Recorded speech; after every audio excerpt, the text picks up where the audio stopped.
When I was 8 years old, my dad used to slide off the seat of a moving tractor and slide me off the wheel fender into the seat. Equipment still rolling.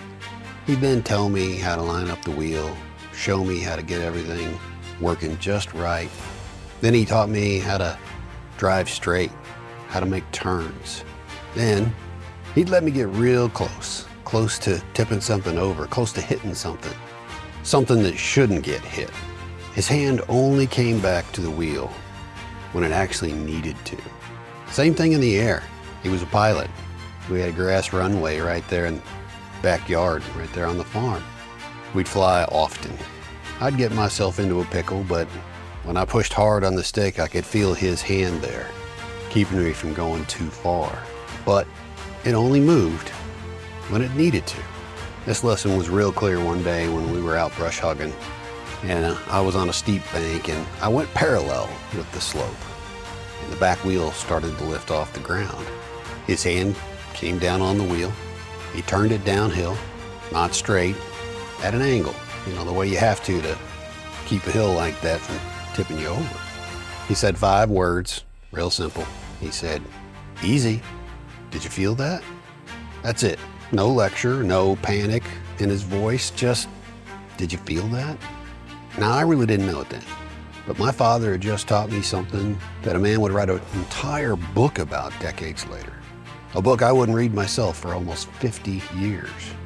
And today, I want to show you where I actually learned it, long before I had a word or a book for it. Welcome back to Get Grounded. I'm Papa Todd.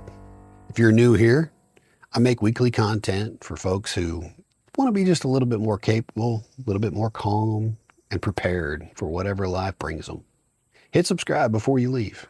This is the very kind of content I make, and I make it pretty much every week. Now let's get into it. Well, here a little while back, I read a book by a well-known psychologist named Jordan Peterson. 12 Rules for Life, I believe, is the name of the book. And rule number 1 is stand up straight with your shoulders back. Now, most people might hear that and think to themselves, well, we need to look confident. Some people might think it's a trick, like the old fake it till you make it thing, right? But it's not that. It's about being willing to carry the weight of your own life instead of hiding from it. Meeting whatever is right there in front of you. Maybe it's a conflict, maybe it's a mistake, maybe it's a steep hill that's trying to tip you over. It's about observing and feeling it and confronting it without folding, without coming unglued. When I read that rule, I sat with it for a minute because I already knew it. My father had been teaching it to me since I was small. I couldn't even see over the dashboard. I just never had a name for it. He never called it anything. Now I call it the hand on the wheel. If you're not making the connection yet, just hang in there. I got a few more things that might help you. You know, Dad, he never lectured me about a rule.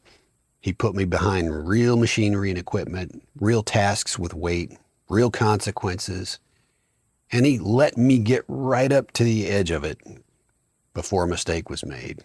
If that's when he would move his hand, that's when he'd get involved. Some might say that's a dangerous way to teach a kid. And I would say you're right if you don't know what you're doing. I've watched full-grown men move out to the country, decide they want to become a farmer, buy that same equipment that my father let me drive as an 8-year-old boy, and they roll it on a hill because nobody ever put a hand on the wheel for them first. I'll tell you, that hillside doesn't care what the tractor cost.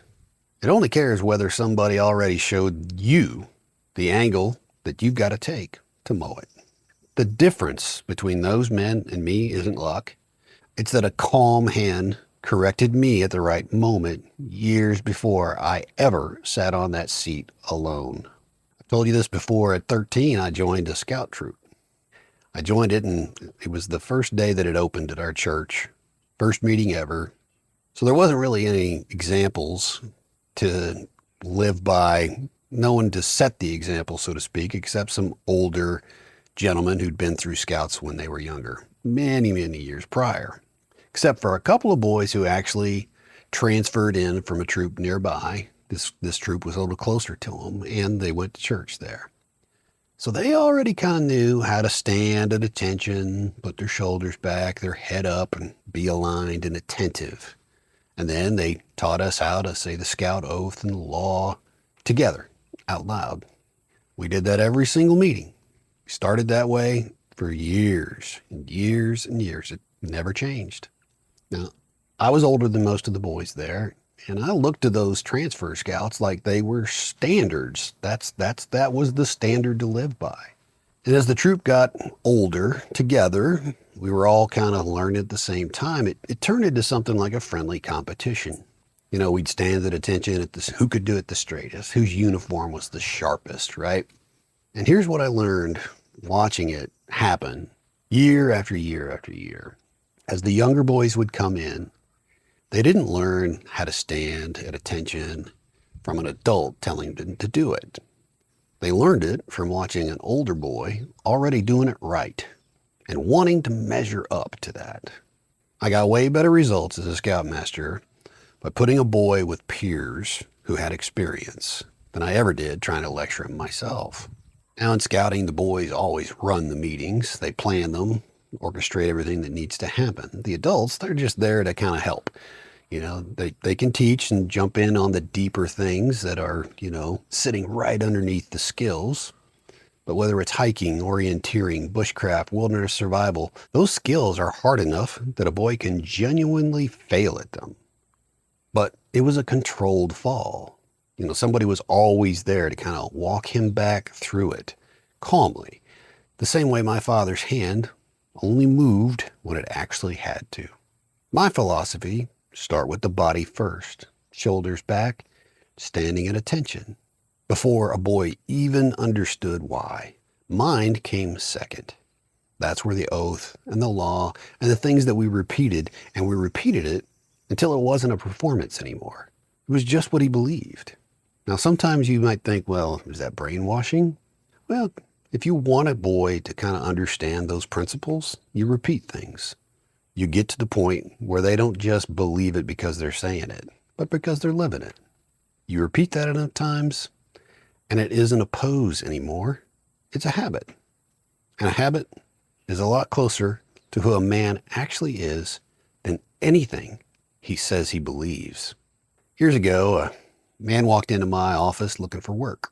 He was an equipment operator by trade, so I put him to work building some simple things, some ledge stone walls. He had a temper. He was wound tight all the time. But he also had a real talent at singing, a real gift, the kind that could have gone somewhere. So I believed in him enough to put my own money behind him, to give him a real shot at it, see where it could go. Well, this type A personality was very, very dominant, always certain that he knew better than anybody. He'd take my advice, but mostly because I was the one paying for the road that he was walking on. When that shot didn't pan out, at least the way he wanted it to, he came up with another idea, a way to give back to charities through music. People already love to buy their music a certain way, and he found out a kind of unique way of making it work. Genuinely, I believed it was a good idea. Otherwise, I wouldn't have got behind it. I spent real money building it. I lined up real partners. But he couldn't be in a room without running everybody. Every meeting, every conversation, he had to be in charge. And if he wasn't, you'd know about it. Finally came to a head with me one day. Now, I didn't argue with him. I didn't try to win anything. I just calmly walked away from the whole thing. By that point, he'd already burned through nearly every relationship I'd spent months building. Nobody wanted to be in the same room with him. His intensity, his temper, it just put everybody on edge every single meeting. Everything fizzled, and a year or so later, he called me. He was crying and said, "I want to hand you the whole thing. I want to give it all back to you." So we agreed to meet at a local restaurant and talk about it. I walked in, and I see his best friend sitting with him. As it turns out, he didn't want to hand it to me. He wanted to hand it to the two of us. Kind of his way of stepping back without ever actually letting go of the wheel. I told them both good luck, and I walked out. Nothing dramatic. Many years later now, he's lost it all. He's lost everything. the talent, the idea, the people who wanted to help him build something good. All of it because he never learned the difference between a hand that corrects and a hand that has to control. I didn't lose anything. Walking out of that restaurant was simple because I'd already learned a long time before that standing your ground sometimes looks like refusing to stand in somebody else's storm. Let that sit for a little bit. Are you sure you want to be a part of somebody else's storm just because it's a good idea? I remember a story when my daughter was 11 or 12. She had a friend over for a sleepover. And the next morning, she took her mom's car out on the grass runway there on the farm, up and down and up and down. Now, this is something she'd done quite a bit on the farm, so it wasn't a surprise. What was a surprise, about a half hour later, she and her friend came walking up to the house. Now, her friend, she was crying and clearly upset. My daughter seemed fine. I asked her, "Where's the car?" She said, "I got it stuck." I asked if I could get it out myself or if it's going to take the tractor. She did not hesitate one bit. She said, "It's going to take the tractor." So we went down together. She told me where it was at, and I told her, I said, "You know, that spot's always wet, and it just rained yesterday." She just nodded in agreement. No excuses. That wet stretch ran about 50 feet. She'd made it about 45 of it. There was the car sitting at the far end. I asked her, I said, "When you saw all that standing water, what did you think?" It was a good one. She said, "I figured I better get going fast." I said, I reckon that's why we can't tell what color the car is anymore, because it's completely covered in mud." Well, we got the car unstuck. She spent the rest of the day cleaning her up a little bit from top to bottom. Now, her friend cried. My daughter didn't. Same mess, same age, same 5 minutes of their life, and one of them already had something in her that the other one didn't have just yet. That's not luck either. That's my father's hand on the wheel of that tractor 40-some years ago, turned into a scout troop standing at attention because they wanted to measure up to a boy that was just a little bit older than them, want to set a good example.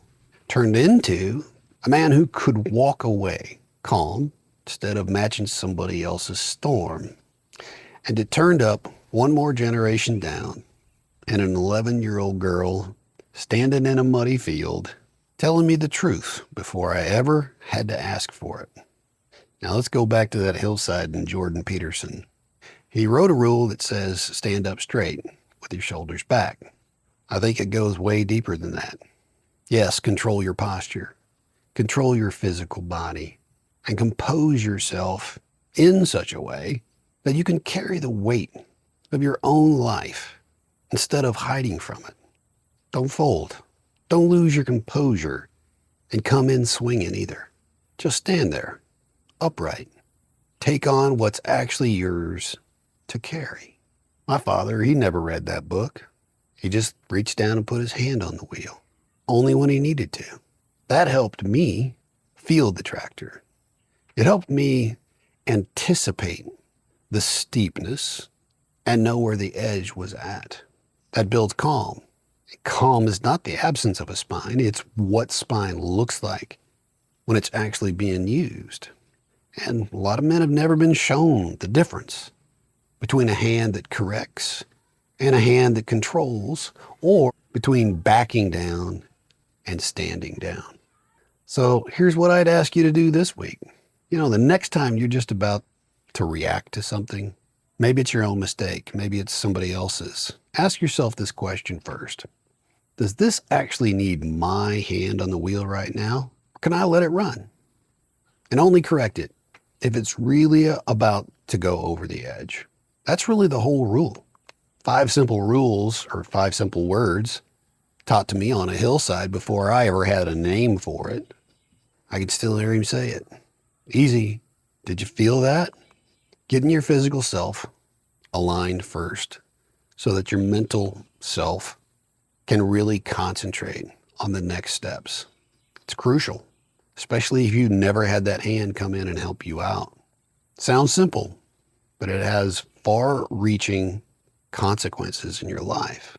Now, I always say this, And I really do mean it. I do want to hear from you because I want to know who put a hand on your wheel. Maybe it was a father, maybe a mentor, somebody who basically only moved in when you actually needed it.